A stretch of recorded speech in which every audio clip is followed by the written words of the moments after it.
एक क्वेश्चन है, ये क्वेश्चन कई बार बोर्ड के एग्जाम में पूछा गया है कि एक भिन्न 1/3 हो जाती है जब उसके अंश से 1 घटाया जाता है, और वह 1/4 हो जाती है जब उसके हर में 1 जोड़ दिया जाता है, तो वो भिन्न ज्ञात करना है।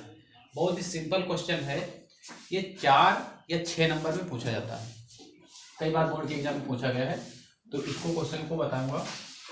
ठीक है, तो चलिए देखते हैं इसको। हमको क्या करना है कि भिन्न ज्ञात करनी है। अब भिन्न देखो क्या होती है, भिन्न वो होती है जिसको हम P/Q के रूप में लिख सकते हैं, फ्रैक्शन जिसको बोलते हैं। P/Q का मतलब उसको अंश और हर के रूप में लिखा जा सके। ठीक है, तो भिन्न में 2 पार्ट होंगे, अंश और हर।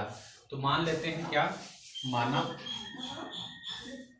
अंश हम क्या मान लेते हैं, माना अंश x, और हर क्या मान लेते हैं, हर उसका क्या हो जाएगा, y हो जाएगा। ठीक है, हर उसका y हो जाएगा। तो अंश x हो गया, हर y हो गया।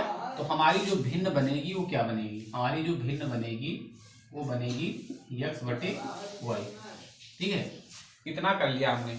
अब क्या क्वेश्चन का अकॉर्डिंग चलेंगे। क्वेश्चन में क्या है, एक भिन्न 1/3 हो जाती है। ठीक है, जब उसके अंश से 1 घटाया जाता है, तो वो भिन्न हमारी x/y बनी। अब प्रश्न में कह रहा है जब उसके अंश से कितना घटाया जाए, 1 घटाया जाए।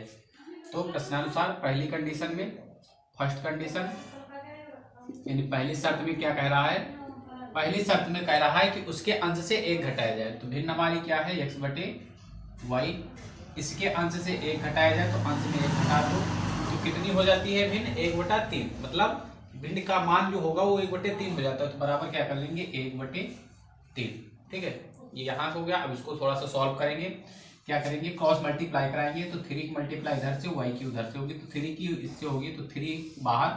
देखो हमेशा याद रखो कि जब यहाँ पे प्लस माइनस करके 1 से अधिक नंबर हो, तो हमेशा याद रखो जो यहाँ से क्रॉस मल्टीप्लाई में आए उसको बाहर रखें, ये वाला अंदर रखते हैं, ताकि मल्टीप्लाई गुणा करने में कोई दिक्कत ना हुई।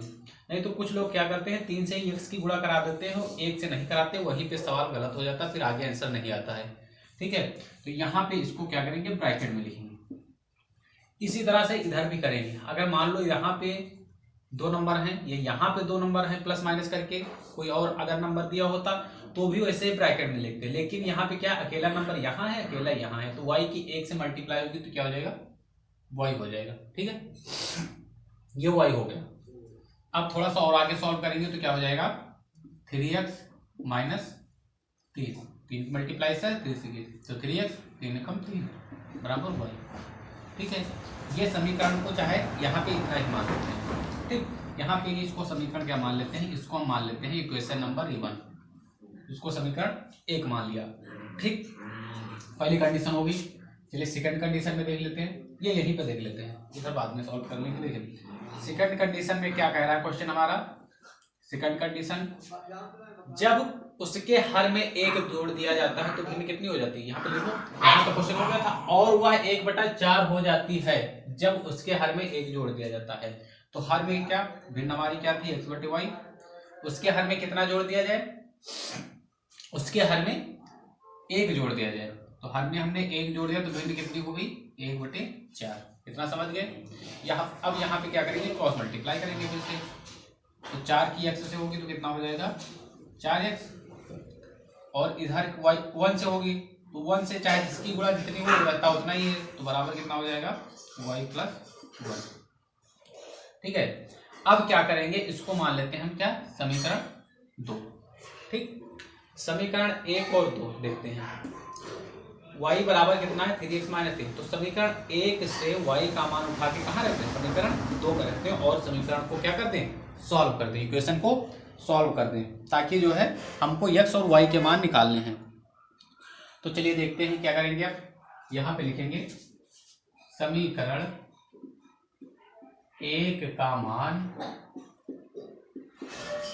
समीकरण 2 में रखने पर। ठीक है, तो समीकरण 1 का मान समीकरण 2 में रखने पर किसका मान रखेंगे, हम y का मान रखेंगे। देखो तो ये वैसे रहेगा 4x बराबर, y का मान देखो कितना आया है, 3x - 3। तो यहाँ पे रख रहे हैं ना, तो y की जगह पे रखेंगे 3x - 3, 3x - 3 और +1, तो 1 वैसे ही लिख देंगे। ये इसलिए किए गए, देखो पूरा समीकरण किसमें बदल गया, ये तुम्हें बदल गया और सॉल्व कर लेंगे, इस तरह से सॉल्व कर लेंगे। अगर ये मान लो समीकरण जो है दोनों में रहता तो सॉल्व करने में दिक्कत होती, इसलिए जो है एक वेरिएबल में बदल लिया, एक चर में बदल लिया। अब इतना करने के बाद क्या करेंगे, x वाले एक तरफ लाएंगे और संख्या है उसी तरफ रख करेंगे, तो माइनस का 3 और प्लस का 1, यहाँ से माइनस करेंगे तो कितना हो जाएगा, x बचेगा, 4x से 3x का x बचा, यहाँ पे कितना बचेगा माइनस का 2, यानी x की वैल्यू कितनी आ जाएगी, x की वैल्यू आ जाएगी माइनस के 2। ठीक है, x की वैल्यू कितनी आ गई, x की वैल्यू आ गई माइनस का 2, ये हो गया। अब क्या करेंगे, x की वैल्यू आ गई माइनस का 2, अब यही जो है मान क्या करेंगे, x का मान उठा के समीकरण किस में रख देंगे, एक में रख दे चाहे दो में रख दे, तो हमको किसकी वैल्यू निकल आएगी, y की वैल्यू निकल आएगी। तो यहाँ पे क्या लिखेंगे, x का मान किसी में भी रख सकते हैं, x का मान समीकरण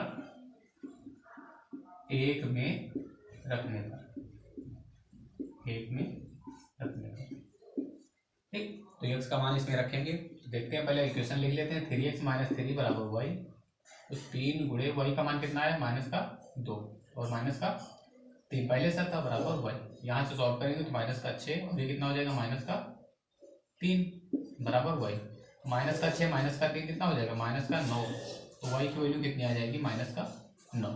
ठीक है, अब x और y के मान निकल आए।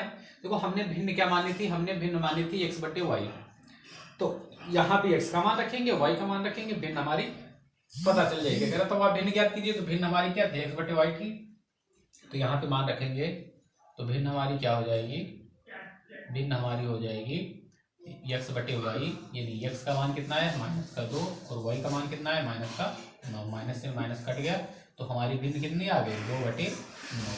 इस तरह से हमारा जो क्या हो जाएगा, ये आंसर सॉल्व हो जाएगा। ठीक है, समझ गए, इस तरह से क्वेश्चन कर लिया जाएगा, तो इस तरह से सॉल्व हो जाएगा। तो अब ये क्वेश्चन बहुत ही सिंपल था, केवल आपको लैंग्वेज समझनी है, लैंग्वेज समझ के क्वेश्चन करना है। अगर आप लैंग्वेज समझ के क्वेश्चन नहीं करेंगे, अगर आप लैंग्वेज समझ के क्वेश्चन नहीं कर पाएंगे तो नहीं कर पाएंगे। तो सबसे पहले आपको लैंग्वेज पढ़नी है, पढ़ते चले जाइए, एक बार में नहीं समझ में आए दोबारा कीजिए, दोबारा नहीं समझ में आए तिबारा पढ़िए, लेकिन लैंग्वेज वाले क्वेश्चन हमेशा याद रखो कि लैंग्वेज पढ़ के ही क्वेश्चन किए जाएंगे। अगर आप उसकी भाषा नहीं समझ पाएंगे, क्वेश्चन क्या कह रहा है, प्रश्न क्या कह रहा है, तो आप क्वेश्चन को नहीं कर पाएंगे। ठीक है, तो भाषा जरूर समझना है, भाषा समझने के बाद ही जो है क्वेश्चन सॉल्व कर पाएंगे। ठीक है, तो इस तरह से ये क्वेश्चन क्या हो जाएगा, हमारा क्वेश्चन जो है सॉल्व हो जाएगा, इस तरह से प्रश्न को हम कर पाएंगे। चलिए देखिए अगला क्वेश्चन क्या है, अगला क्वेश्चन देखते हैं। इसमें हमारा अगला क्वेश्चन है 3x² + 5x + 3 = 0 के मूल कैसे होंगे, ये बताना है। चलिए अगला क्वेश्चन देखते हैं। अगले प्रश्न में बहुत ही छोटा क्वेश्चन है, लेकिन 2 नंबर में आता है इस तरह का क्वेश्चन। जो अगला क्वेश्चन है कि मूल बताना है, तो मूल जो है 3 कंडीशन होती है, उसी में से कोई एक कंडीशन फॉलो होगी और पता चल जाएगा कि मूल कैसे होंगे, वास्तविक होंगे, समान होंगे, असमान होंगे या काल्पनिक होंगे। ठीक है, तो इसको जो है कैसे ज्ञात किया जाता है, चलिए देखिए।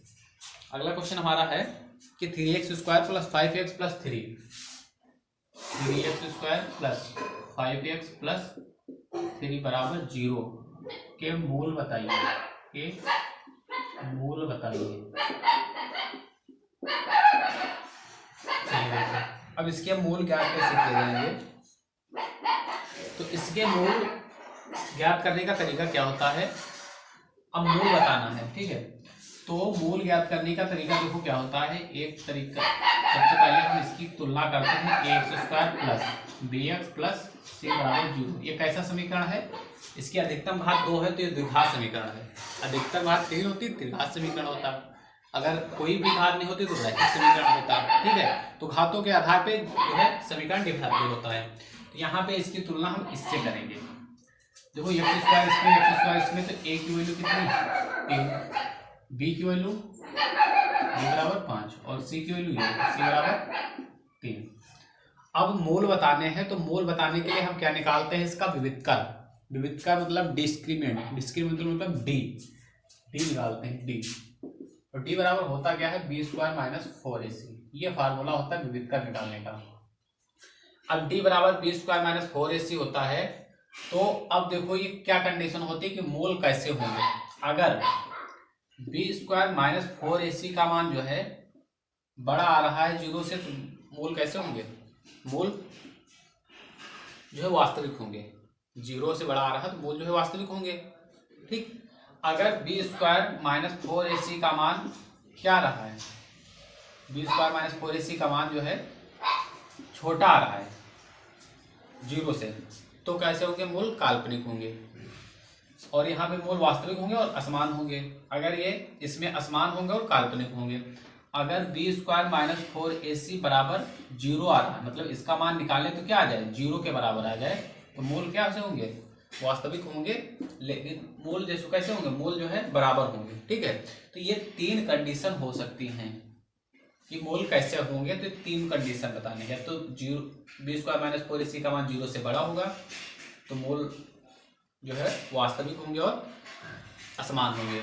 अगर बी स्क्वायर माइनस 4ac का मान 0 से छोटा है तो मोल कैसे होंगे, मोल जो है काल्पनिक होंगे। अगर बी स्क्वायर माइनस 4ac का मान बराबर आए 0 के, मोल जो है बराबर आएगा तो बराबर होंगे मोल। ठीक, अब यहाँ पे हम मान निकालेंगे तो क्या करेंगे, बी स्क्वायर माइनस 4ac, यहाँ पे डी निकालेंगे, हम डी निकालेंगे। ठीक है, बी स्क्वायर माइनस 4ac, तो डी का मान जो निकलेगा वो कितना निकलेगा, बी का मान कितना है 5 का स्क्वायर माइनस 4 गुणे ए का मान, ए का मान 3 है, सी का मान भी कितना 3, तो डी बराबर 25 माइनस 4 3 12 3 36, तो डी बराबर कितना आ जाएगा, माइनस का 11। अब डी मतलब डिस्क्रिमिनेंट, यानी इसका मान जो है कितना आ रहा है, डी बराबर माइनस 11 आया, तो इसका मतलब ये जो है बी स्क्वायर माइनस 4ac का जो मान आया है वो क्या आया है, छोटा आया है ना। डी मतलब बी स्क्वायर माइनस 4, डी बराबर बी स्क्वायर माइनस 4ac, तो बी स्क्वायर माइनस 4ac का मान क्या आया है, इससे छोटा आया है। किससे, 0 से क्या है, ये जो है ये मान आया है 0 से क्या है, छोटा है। तो मोल जो है कैसे होंगे, तो मोल जो होंगे असमान और काल्पनिक होंगे, असमान और काल्पनिक होंगे।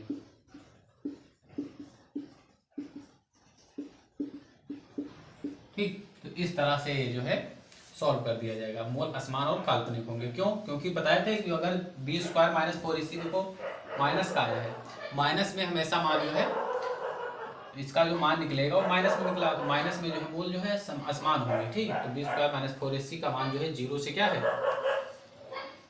जो इसका जो है इसका मान जो है 0 से छोटा है, इसलिए जो है मोल असमान और काल्पनिक होंगे। ठीक है, बहुत छोटा क्वेश्चन था, इस तरह से सॉल्व हो जाएगा और ये पूछा भी जी कई बार जाता है।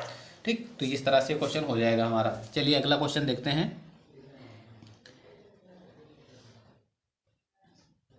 अगला प्रश्न हमारा क्या है, अगला बहुत छोटा क्वेश्चन है। ये भी जो है 1-2 नंबर में कई बार पूछा गया है, कल भी बताया था इसी तरह का एक क्वेश्चन, और आज भी देखो बता रहे हैं। ये क्वेश्चन जो है हर बार हर सेट में आता है, तो इसको देखिए क्या है दिया है, यदि tan 2a बराबर cot a माइनस 18 डिग्री, जहां 2a क्या है, न्यून कोण है। न्यून कोण बताए थे, न्यून कोण वो होता है जो 0 से बड़ा और 90 से छोटा, वो न्यून कोण होता है। तो कहते हैं जहां 2a न्यून कोण है तो हमको a का मान ज्ञात करना है। तो बताए थे कि जब इस तरह का प्रश्न हो, इस तरह से क्वेश्चन हो, तो हमेशा याद रखो जिसको न्यून कोण कहे उसको हमेशा चेंज किया जाएगा। और चेंज कैसे किया जाएगा, न्यून कोण है तो 90 से ही घटाया जाएगा, 90 से छोटा होता है, इसलिए यहाँ पे क्या होगा, tan, इसको हम लिख सकते हैं 90 माइनस 2a। अब tan लिखा था तो tan 90 माइनस 2a मतलब किससे चेंज होता है, cot से चेंज होता है, ये तो होता है। cot 90 माइनस थीटा क्या होता है, tan थीटा, तो cot 90 माइनस 2a करेंगे तो tan 2 ही तो आएगा। तो यहाँ पे क्या हो जाएगा, cot a माइनस 18 डिग्री। अब cot से cot क्या हो जाएगा, कैंसिल हो जाएगा, cot से cot कैंसिल हो जाएगा। तो यहाँ पे जब cot से cot कैंसिल होगा तो क्या आ जाएगा, 90 माइनस 2a बराबर a माइनस 18।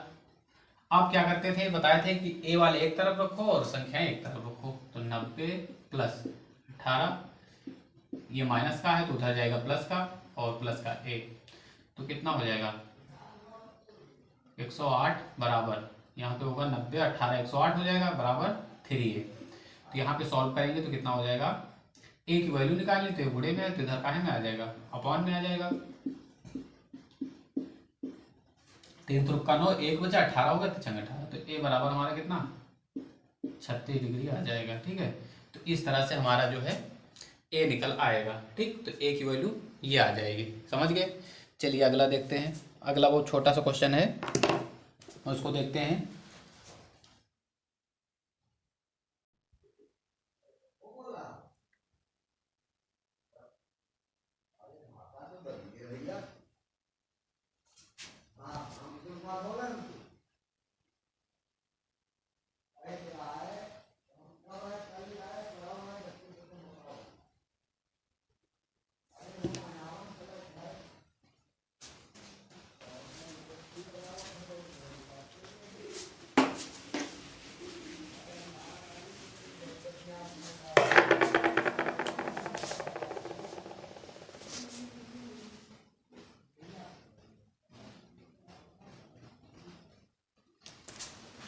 अगला जो प्रश्न है हमारा, अगला है यदि मासा बराबर मासा ऐसे दिया है 99 153 बराबर 9, तो लासा 99 कामा 153 ज्ञात कीजिए।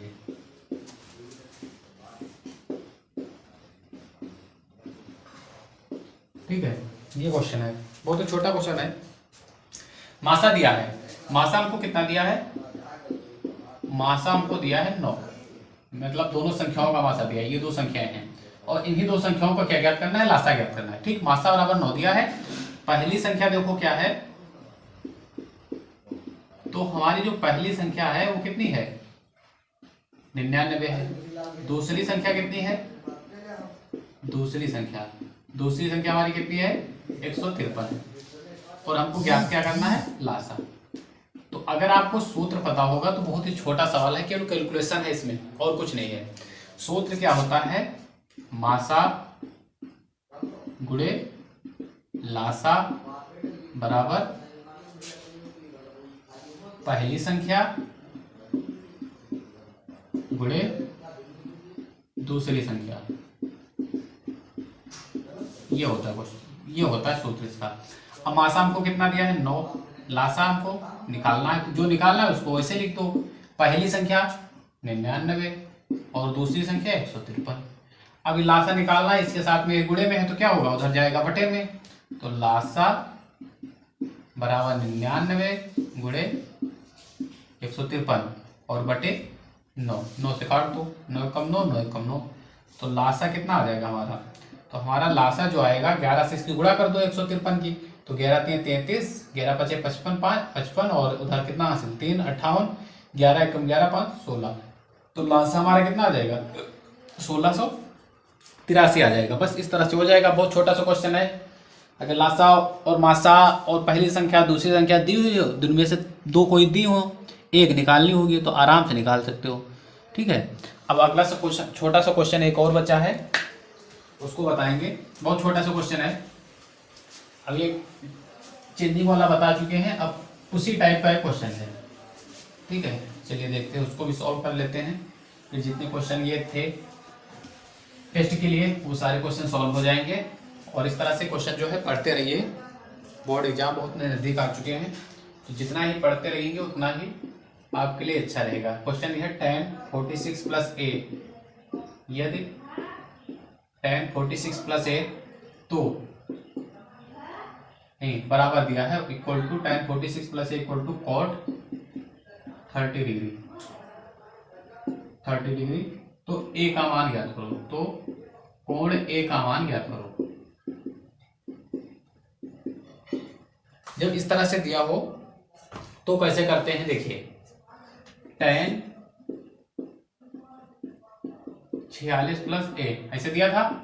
अब इधर वाले को चेंज करेंगे, इसको हम देखो क्या लिख सकते हैं, cot 30 है, cot 30 को हम क्या लिख सकते हैं, दो तरीके से कर सकते हो। तो cot 30 का मान रख के उसके बाद tan में चेंज कर सकते हो, या फिर ऐसा करो कि इसको जो है 90 माइनस वाले थीटे से फार्मूले वाले से कर सकते हो। दोनों तरीके से कर सकते हो। चलो बहुत ही सिंपल तरीके से बताते हैं। cot 30 का मान कितना होता है, cot 30 का जो मान होता है वो कितना होता है, cot 30 का मान होता है √3, ये हो जाएगा √3 होता है, ठीक है।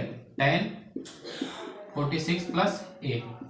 अब इधर वाला एंगल देख लेंगे, इधर क्या है, tan है, तो √3 जो होता है tan में किसका मान होता है, किसका होता है, tan 60 का होता है tan 60 का।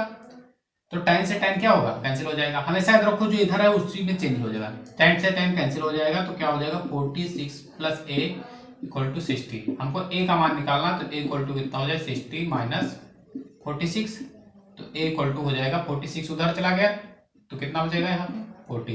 तो एंगल a का जो मान निकलेगा वो 14 डिग्री आ जाएगा, ठीक है।